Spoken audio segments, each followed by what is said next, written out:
experts médicaux et on le voit régulièrement dans nos journaux. Certaines municipalités sont prêtes à tout pour attirer des médecins généralistes.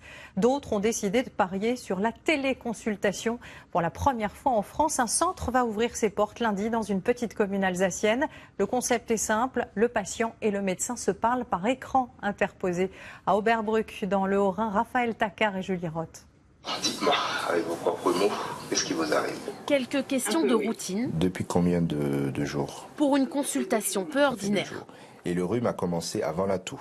Cette mère de famille se fait examiner grâce à une caméra intégrée dans le téléphone. À ses côtés, une infirmière qui suit à la lettre les indications d'un médecin, situé lui à plus de 10 km du centre.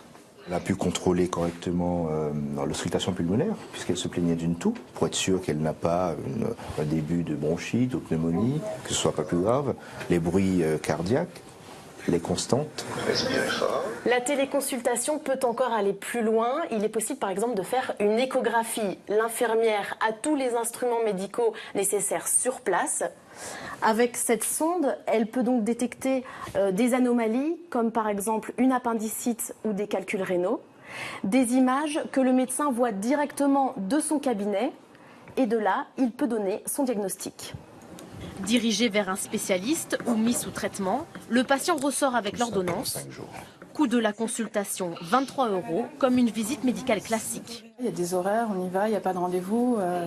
C'est à 3 pas de chez nous, c'est vraiment intéressant. Et c'est vrai qu'en plus, on a des enfants qui sont susceptibles d'être malades. Une innovation très attendue pour les 3000 habitants de cette vallée vosgienne qui vivent sans médecin depuis 3 ans.